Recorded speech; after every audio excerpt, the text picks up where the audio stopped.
எந்தெந்த மிருகத்தை சாப்பிட்றோமோ அந்தந்த மிருகத்துக்கு என்ன குணம் இருக்குமோ அதெல்லாம் நமக்கு வரும்.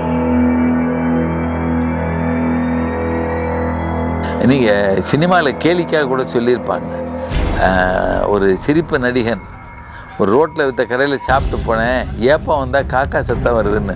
ரோட்டில் காக்கா கறியை விற்றுருப்பான், காக்கா கறி சாப்பிட்டா காக்கா சத்தம் தானே வரும்பார். அவர் பெரிய சயின்ஸை அவர் ஜோக்காக சொல்லிட்டு போயிட்டார்.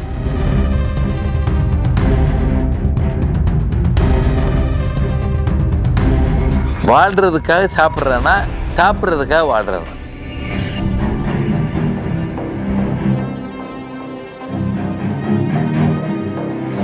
ஆடு வெட்டி கொடுக்கக்கூடிய ஆள் ஒரு திருட்டு குணத்தோடு உள்ளவேன்னா அந்த ஆட்டுக்கறியிலே திருட்டு குணம் பதிவாயிருது. அதை சாப்பிட்டு சாப்பிட்டு சாப்பிட்டு நமக்கு திருட்டு குணம் வர ஆரம்பிச்சிருது. கோபக்காரனாக இருந்திருந்தான்னா கோப உணர்வு வந்துடுது. ஒரு பால் உணர்வு அதிகமாக உள்ளவனாக இருந்தால் நமக்கு நாளுக்கு நாள் பால் உணர்வு அதிகமாகிட்டே போகுது. ஸோ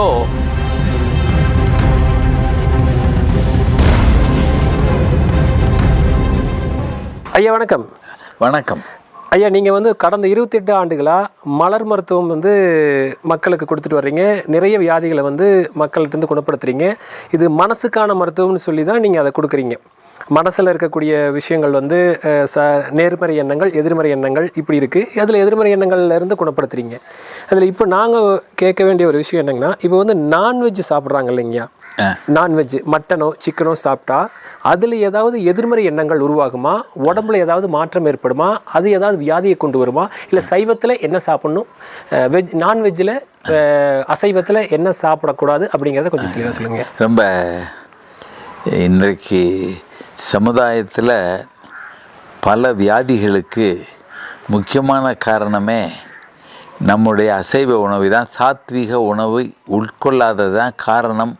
அப்படிங்கிறதுக்கு நான் சொல்கிற பாயிண்ட்கள் எல்லாம் முதல்ல கேட்டுக்கோங்க.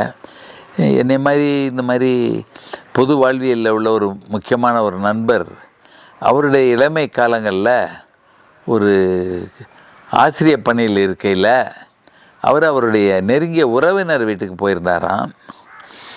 அப்போ உறவினர் வீட்டுக்கு போகிறதுக்கு முன்னாடி அவர் தன்னை பற்றி சொல்லிக்கிட்டு இருந்தார். தன்னுடைய கால் முழங்காலுக்கு கீழே எப்போ பார்த்தாலும் வேர்த்து வடியுமா, சாக்ஸை 3-4 தடவை மாற்றணுமா, 3-4 ஜோடி எடுத்துகிட்டு போகணுமா, அவ்வளவு ஒரு மோசமான வாடையோடு தான் அந்த சாக்ஸ் இருக்குமா, அதோட காலெல்லாம் அரிக்குமா, அதோட தான் அவர் வாழ்ந்திருக்காரு. அப்படியே இருந்தவர் அவங்க அப்பாவுக்கு வேணுங்கிற ஒரு உறவினர் ஒருத்தர் வீட்டுக்கு போக சொல்லியிருக்காங்க. அப்போ போனாராம். அந்த உறவினர் இவரோட வயசில் கூடினா ஒரு அனுபவமான ஒரு பரம்பரை வைத்தியர் மாதிரின்னு வச்சுக்கலாம். அவர் இவரை பார்த்து ஒரு கேள்வி கேட்டிருக்காரு. இவர் காலை சொரிஞ்சிக்கிட்டே இருக்க பார்த்துட்டு கேட்டாராம், கோழி நிறையா சாப்பிடுவீங்களான்னாராம். இவர் ஆமான்னாராம். இப்போ நம்ம வீட்டுக்கு வந்திருக்கோம், நமக்கு கோழி பிரியாணிலாம் வச்சு கொடுப்பார் போல் அப்படின்னு. அவர் வீட்டை சுற்றி பக்கத்தில் மேய்ஞ்சிக்கிட்டதை கோழியை காமிச்சு, இந்த கோழி என்ன பண்ணுதுன்னு பார்த்தியன்னாராம். அவர் நினச்சாராம், நாட்டுக்கோழி நல்ல பெருசாக இருக்குது, நல்ல சதையோடு இருக்குது அப்படின்ட்டு, நல்ல கொளுத்த கோழியாக இருக்குன்னாராம் இவர். அவர் இல்லை அதை கேட்கல, அது என்ன பண்ணிக்கிட்டு இருக்குன்னு பார்த்தியான்னாராம். ஆமாம், அது தன்னுடைய இறைய குப்பையிலேருந்து பிறக்கிக்கிட்டு இருக்குன்னாராம். குப்பையை பிறக்கிறது போக வேறு எதாவது பண்ணுறதை பார்த்தியான்னாராம். ஒன்றும் தெரியலையேன்னாராம் இவர். 2 தடவை குப்பையை பொறுக்குது, 4 தடவை தான் காலை சொரியுது பாரு. அந்த குப்பையில் சாப்பிட்டு கோழியோட உடம்புல அரிப்பு இயல்பாகவே வந்துருச்சு. அந்த அரிப்பு உணர்வு உள்ள மட்டன் எல்லாம் சாப்பிட்டா ஒன்று காலை அரிக்குதான், அப்படி தான் நீ உட்காந்து அரிச்சிக்கிட்டே இருக்கேன்னாரா அவர். இவர் காலை சொரிஞ்சிக்கிட்டே உட்காந்துக்கிட்டு இருக்க பார்த்து, ஓஹோ இந்த தான் நம்ம உணர்வை கெடுத்திருக்கான்னு அன்னைக்கு கோழியை நிறுத்தினேன், மட்டனை சாப்பிட்றத நிறுத்தினேன் அவர் சொன்னதுக்கப்புறம். அடுத்த 2-3 நாளைக்கு அப்புறம் இத்தனை சாக்ஸுகள் எடுத்து போக வேண்டிய அவசியம் இல்லை, இத்தனை தூரம் காலில் நீர்கள் வடிகிறது இல்லை, உடம்பு அரிக்கிறது இல்லைன்னு எல்லாமே நின்றுச்சு அப்படிங்கிறாரு. அது ஒரு பெரிய பொண்ணு எழுத்துக்களால் அவருடைய அனுபவத்தை எழுதப்பட வேண்டியது. இது கோழிக்கு. கோழி மற்றெல்லாம் ஆடு எல்லாத்துக்கும் பார்ப்போம் ஒன்றுக்கா. முதல்ல மனிதன் வாழ்வியல் எப்படி இருக்குன்னா, ஒரு நிமிஷத்துக்கு 15 தடவை சுவாசிக்கிறாங்க, 1 மணி நேரத்துக்கு ஒரு மனிதனுடைய வாழ்வை எது முடிவு பண்ணுதுன்னா அவங்களுடைய லங்ஸு மாத்திரம் தான். எத்தனை தடவை லங்ஸு சுரிந்து விரியணுமோ அது விரிஞ்சு முடிஞ்சவொடனே தன்னுடைய வாழ்க்கையே முடிஞ்சிருது. எத்தனை தடவை ஒருத்தனுக்கு முடியணும் அப்படிங்கிறத இறைவன் படைப்பில் வந்ததை கணக்கு பண்ணணும்னா ஒரு நிமிஷத்துக்கு 15 தடவை சுவாசிக்கிறோம். ஒரு மணி நேரத்துக்கு இன்ட்டு 60 900 தடவை. ஒரு நாளைக்கு இன்ட்டு 24 21,600 தடவை சுவாசிக்கிறோம் ஒரு நாளைக்கு. ஒரு வருஷத்துக்கு இன்ட்டு 365 தடவை சுவாசிக்கிறோம். ஒரு மனிதனுடைய வாழ்வியல் சராசரியாக இல்லை, இறைவன் அருள்னது 120 இன்ட்டு 120. இத்தனைய பெருக்கி பார்த்தீங்கன்னா எத்தனை தடவை சுருங்கி விரியுதோ அதுதான் லங்ஸோட லைஃப். இந்த லங்ஸ் அத்தனை தடவை சுருங்கி விடனா போயிடும். இதில் நம்மளுடைய வாழ்வியலில் பொறாமை, கோபம், கவலை, பேராசை, எதிர்மறை எண்ணங்களால் இந்த 15 தடவை இதை 30 ஆக்கிட்டோம்னா 120 வருஷத்துக்குள்ளே 60 வருஷத்துக்குள்ளே அத்தனை தடவை லங்ஸ் சுருங்கி விரிந்திருது. அல்லது நல்ல எண்ணங்களோடு வாழ்ந்து அந்த 15 தடவைக்கு பதிலாக 7 தடவையே போதும்னு நம்மளுடைய சுவாசித்த காற்று உடம்புல வேலையை பார்க்குறதுக்கு விரயமாகலைன்னு வச்சுட்டா 7 ஆயிடுச்சு 5 ஆயிடுச்சுன்னா 120 வருஷம் 240 300 500 ஆயிடுது.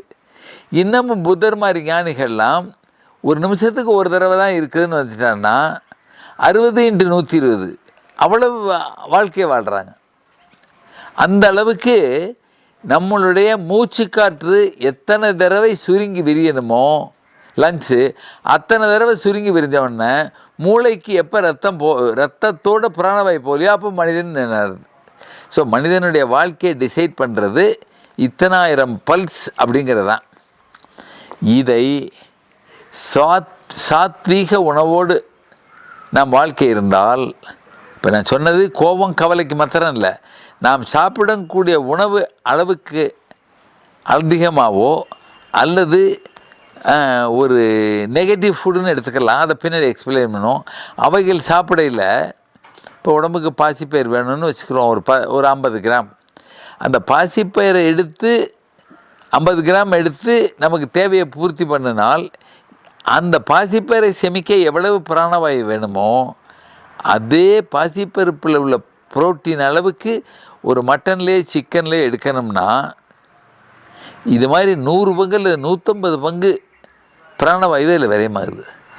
ஸோ ஒரு நாளைக்கு மட்டனோ சிக்கனோ சாப்பிட்டுட்டா ஒரு வாரத்துக்கு வேணுங்கிற லங்ஸ் வேலைப்பாடு அதிகமாகி அதை செமிக்க பயன்பட்டு மனிதனுடைய ஆரோக்கியம் குறைஞ்சி போயிடுது. ஸோ சுவாசிக்கிற பிராணவாயு 2 வேலையை பார்க்க போகுது. ஒன்று உயிரை வளர்க்க போகுது, இன்னொன்று உடம்பை வளர்க்க போகுது.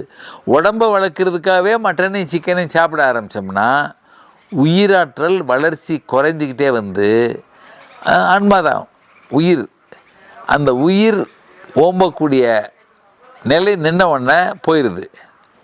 அதில் இந்த பிராணவாயு அதிகமாக இருக்க மனிதன் அறிவுபூர்வமாக வாழ ஆரம்பிச்சிடான். அப்போ தான் அறிவாளியாக இருக்கான். மட்டனை சாப்பிட்டு மூளை மட்டுப்பட்ட போன அவன் ஒரு மந்த புத்தியோடைய வாழ்கிறான். இது பொது விதி. இதில் எந்த மிருகங்கள்லாம் இறந்து போகையில் அது பக்கத்தில் இருக்காங்களோ அவங்களுடைய உணர்வு பூரா அந்த மட்டன் சிக்கன்லாம் வாங்குதுங்கிற ஞான அறிவு இப்போ நிறைய பேருக்கு இல்லை.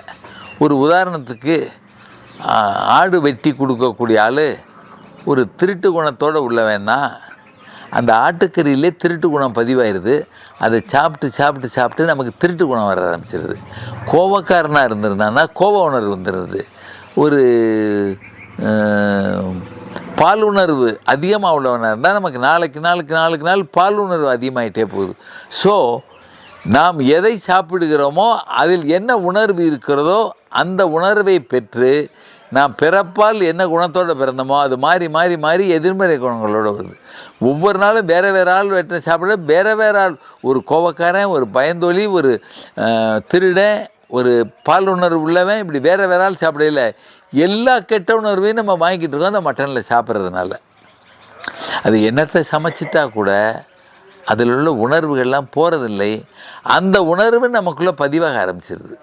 அதனால் எந்த அளவுக்கு அந்த சாத்திய உணவுக்கு போயிடுறோமோ ஆரோக்கியமான தலைமுறையை உருவாக்குறோம், ஆரோக்கியமான வாழ்க்கையை வாழ்கிறோம். அதனால் இந்த நான்வெஜிடேரியன் ஃபுட்டு வாய் ருசிக்கு சாப்பிட்றமே ஒழிய வயசு ஆக ஆக அதோட செமிக்கும் தன்மை குறைய குறைய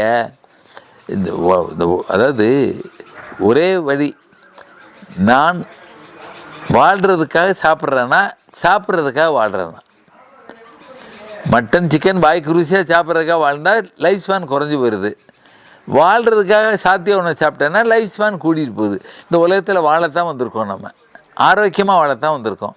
இந்த ஆரோக்கியத்தை கொடுக்கக்கூடிய உணவு முறைகளை, சைவ உணவு முறைகளை, சாத்திய உணவு முறைகளை இதுவரைக்கும் தப்பான வாழ்க்கையை வாழ்ந்திருந்து இப்போ மாற்றிக்கிட்டா கூட கூடிய விரைவில் நம்மளுடைய எதிர்மறை எண்ணங்களை நம்ம உடம்புலேருந்து வெளியேற்றக்கூடிய ஆற்றல் இந்த இந்த சாத்விக உணவான வெஜிடேரியன் ஃபுட்டுக்கு உண்டு.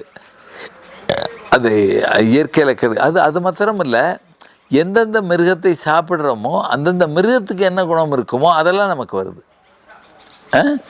நீங்கள் சினிமாவில் கேலிக்காக கூட சொல்லியிருப்பாங்க, ஒரு சிரிப்பு நடிகன் ஒரு ரோட்டில் விற்ற கடையில் சாப்பிட்டு போனேன், ஏப்பம் வந்தால் காக்கா சத்தம் வருதுன்னு. ரோட்டில் காக்கா கறியை விற்றுருப்பாங்க, காக்கா கறி சாப்பிட்டா காக்கா சத்தம் தானே வரும்பார்.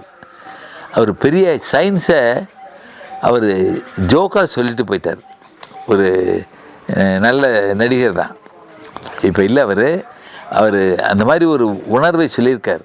ரோட்டு கடையில் வச்சு விற்றாங்கன்னு சாப்பிட்டு போயிட்டு சாப்பிட்டு ஏப்பம் வரும், அப்போ காக்கா மாதிரி கத்துவார். நண்பர்கிட்ட கேட்பார், ரோட்டு கடையில் காக்காயை தானே அடித்து போட்டு கோழிக்கறின்னு கொடுத்துருக்கா, நீ அதை சாப்பிட்டா காக்கா சத்தம் தானே வரும்பார். அப்போ அதோட உணர்வுகளை நாம் பெறுவோங்கிற உண்மையை நம்ம சினிமா வாயிலாக அந்த நடிகன் பூத்தியிருக்கார். விவேக்னு ஒரு நடிகன் இருந்தார் இல்லையா, அவர் ஒரு சினிமாவில் அதை சொல்லுவார். அது ஒரு பெரிய பாராட்ட வேண்டிய உண்மை. அது கேலிக்குன்னு நினச்சிட்டு இருக்கோம், அது ஒரு உண்மை. நாளாக உடம்பை அரிக்கிறதுக்கும் கொஞ்சம் கொஞ்சமாக அக்யூமுலேட் ஆகிருக்குது. அதாவது என்னுடைய குருநாதர் என்ன சொல்லுவார்னா, ஒரு நாள் 2 நாள் சாப்பிட்றதுக்கு இல்லை, என்றைக்கோ ஒரு விஷ ஜந்து நம்மளை கடிச்சிருச்சு, அதுக்கு இன்றைக்கி எதிர்பார்த்தல் இருந்தால் கூட அந்த விஷத்தன்மை உடம்புலே இருக்கும். நாளாக நமக்கு எதிர்பார்த்தல் குறையில் இந்த விஷத்தன்மையோட பாதிப்புகளோடு நம்ம இருப்போம் பாரு. அப்போ ஒரு நாள் 2 நாள் தெரியாமல் நடந்த விஷயத்துக்கே அப்படின்னா, தினம் நம்ம சாப்பிடக்கூடிய இந்த டாக்ஸிக் ஃபுட்டு நம்மளுடைய வாழ்வியலில் எல்லா முன்னேற்றங்களையும் நிறுத்திட்டு, எல்லா வாழ்க்கையோட வளத்தையும் நிறுத்திட்டு, வாழ்க்கையும் நல்ல வாழ்க்கையை வாழாமல் நல்ல நீண்ட ஆயுள் இல்லாமல் தன்னைத்தானே ஷார்ட்டாக முடிச்சுட்டு போகிறோம். ஆட்டையும் மாட்டையும் கொல்றது ஜீவகாரணியம்னு நினச்சிட்டு இருக்கோம். இல்லை, மட்டனை சாப்பிட்டு நம்ம ஜீவனையே கருணையோடு பார்க்காம நம்மளே கொண்டுக்கிட்டு இருக்க மாதிரி தான் ஜீவகாரணியம். நம்ம மட்டனை கிட்டத்தட்ட நம்ம வயிற்றுக்குள்ளே மட்டன் வந்தோன்னா நம்ம உடம்புல சுடுகாடு ஆயிடுச்சு. கல்யாணத்தை சுடுகாட்டில் வச்ச மாதிரி ஒரு 300 சுடுகாட்டு ஆளுகளை ஆசீர்வதிச்சுக்கிட்டு இருக்காங்க. இன்னும் அது யாருக்கும் புரியலை. ஐயா, இப்போ நீங்கள் நான்வெஜ் ஐட்டத்தில் சிக்கன் மட்டன் சாப்பிடுவதை தவிர்த்தீங்கன்னா உங்களுக்கு எதிர்வினை எண்ணங்கள் குறையும், உங்களுடைய ஆயுசு பெருகும், சுவாசத்தினுடைய தன்மை அதிகரிக்கும், அதனால் உங்களோட உயிரை வளர்த்து கொள்ள முடியும்னு தெளிவாக சொன்னீங்க.